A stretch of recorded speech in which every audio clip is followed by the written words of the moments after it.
You are looking at a man who is literally divided. If you were to see me, you would notice something immediately striking, and perhaps a bit unsettling.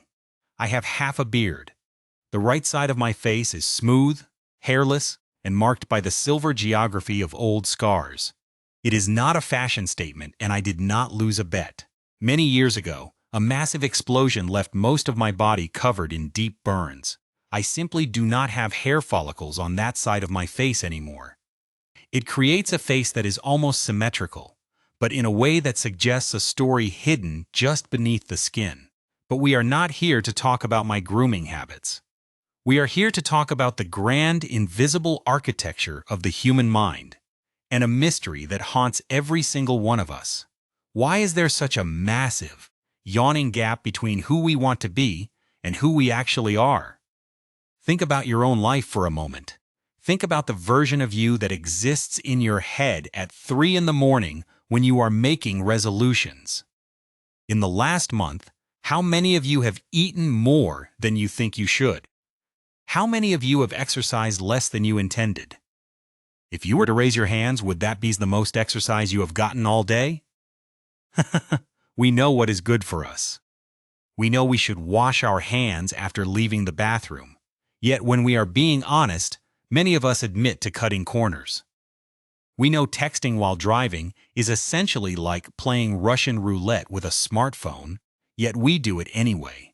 We are a species that possesses the most sophisticated biological computer in the known universe, capable of landing rockets on moving asteroids, yet we cannot seem to master the simple art of following our own best intentions. This is the central mystery of social science. We have the maps, we have the directions, but we keep driving into the ditch. To understand why this happens, we have to look back at the evolutionary engine that built our brains. For hundreds of thousands of years, our ancestors lived in an environment of extreme scarcity. Every calorie mattered. Every movement had to be justified by survival. The human brain, while only weighing about 2% of our total body mass, consumes a staggering 20% of our daily energy. This is a massive metabolic tax. Consequently, the brain evolved to be the ultimate energy miser. It developed shortcuts, or heuristics, to avoid the heavy lifting of conscious thought. We are hardwired to take the path of least resistance because, in the wild, the path of least resistance was the path of survival. This is controlled largely by the basal ganglia, an ancient cluster of neurons deep in the brain that manages habits and automatic behaviors. When we face a choice, our brain does not naturally ask what is best for our long-term health. It asks what is easiest right now.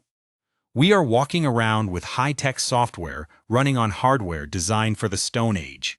Imagine you are a patient with a chronic illness. You need medication to stay healthy, perhaps even to stay alive.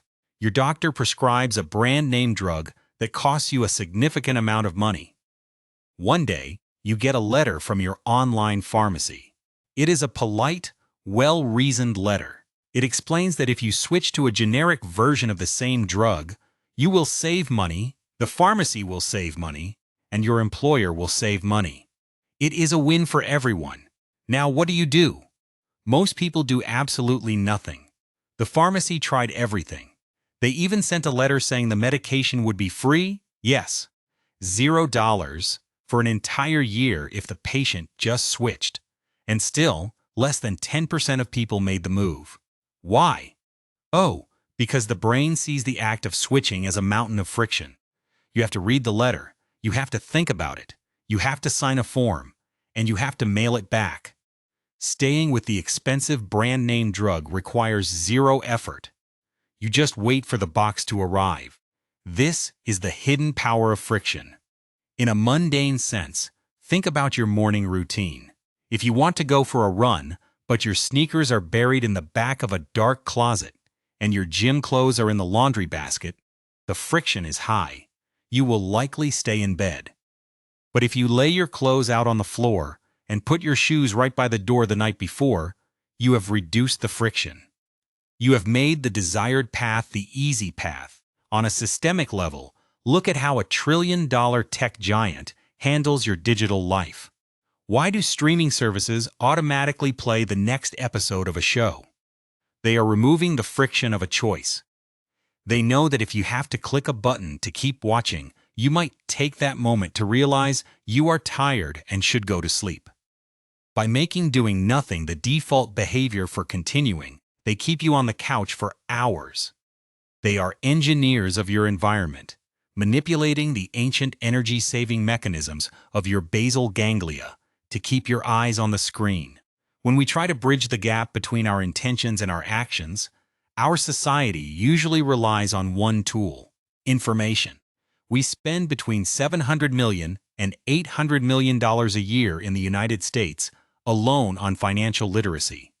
We tell people how to save, how interest rates work, and how to budget.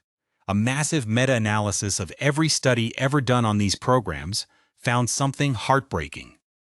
People do learn the facts, they remember the lessons, but their behavior only improves by about 3 or 4% immediately after the course. Within a few months, that improvement drops to 0.1%. It is as close to zero as you can get without actually being zero. Giving people information is a terrible recipe for changing behavior because information requires the brain to work harder, not easier. If we want to change the world, we cannot just change people's minds. We have to change the environment they live in. We have to think of behavior change like a rocket launch. You need to reduce the friction of the air, and you need to add fuel to the engine. Let us talk about that fuel, the motivation. Imagine you are living in a place like Kibera, a massive slum in Kenya. You live hand to mouth. There is no safety net. If a child gets sick or the roof leaks, you have to borrow money. In these environments, people often have to borrow at interest rates as high as 10% a week. It is a trap that is almost impossible to escape. We wanted to see if we could help people save just a little bit of money, maybe 100 shillings, or about $1, each week for a rainy day. We tried different types of fuel. For some, we sent a simple text reminder. For others, we sent a text that sounded like it came from their children, saying, "Hi Mom, hi Dad, please save this dollar for our family's future." For others, we offered a financial match of 10 or 20%. We also tested a concept called loss aversion. This is the neurological reality that the pain of losing something is twice as powerful as the joy of gaining it. Our brains process a potential loss in the amygdala, the center of fear and emotional response. To use this, we told some people we had already put the bonus money in their account. If they saved their dollar, they kept it. If they failed to save, they watched that money get snatched back out of their account at the end of the week. Oh, what worked best? The text from the children was incredibly powerful, proving that we are deeply motivated by social and familial duty. But the real winner was something seemingly insignificant. It was a small, physical coin with 24 numbers stamped on it. We told the families to put the coin in a visible place in their home and use a knife to scratch a mark every week they saved. That coin doubled the savings rate compared to almost every other method. Wow, why would a simple piece of plastic outperform a 20% financial bonus? The answer lies in the visibility of our actions. In evolutionary terms, our status within the tribe was our life insurance. If the tribe saw you as a contributor, you were protected. If you were invisible, you were vulnerable. Most of our best economic behaviors, like saving money or buying insurance, are completely invisible to our peers and even our families. Imagine you are a father in a place like Soweto, South Africa. You decide to be responsible and spend a portion of your weekly income on funeral insurance so your family will not be burdened if you pass away. When you go home that night, what does your family see? They see less food. They see less kerosene for the lamp. Your act of responsibility looks like an act of deprivation. By giving people a coin to scratch or a certificate to show their children, we make the invisible visible. We provide a social signal that says, "I am providing for the future." This reveals a critical lens through which we must view our own behavior. These biases toward the easy path and the visible reward are not flaws. They are features of our survival. However, they can backfire spectacularly in the modern world. If we rely too much on social signaling, we end up in a cycle of conspicuous consumption, buying things we do not need to impress people we do not like. If we rely too much on removing friction, we might find ourselves living a life where every difficult but meaningful task is stripped away in favor of convenience. There are moments when these biases do not work. If a task is too complex, no amount of friction reduction will help if the person lacks the fundamental capability to perform it.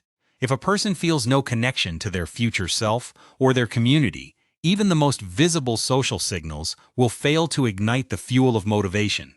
So, where does this leave us? We are standing on one side of a canyon, looking at the person we want to be on the other side. The bridge is not made of facts or pamphlets or well-intentioned lectures. The bridge is built by carefully designing the world around us. We must become the architects of our own environments. If you want to change your life, do not just try to be a better person. Instead, ask yourself, where is the friction slowing me down? And where is the fuel that will actually move me? Is the thing I want to do visible to the people I care about? Is the default choice the one that leads to the life I want? I invite you now to conduct a quiet audit of your own brain. Look at the habits you hate and find the hidden friction that keeps them in place. Look at the goals you have missed and find where the fuel ran dry. We may never be perfect. We may always be a little bit like my face, symmetrical in intent, but scarred and uneven in reality. But if we stop trying to change our nature and start changing our surroundings, we can finally begin to close that gap. We can get much, much better. Join me next time as we continue to peel back the layers of the human mystery.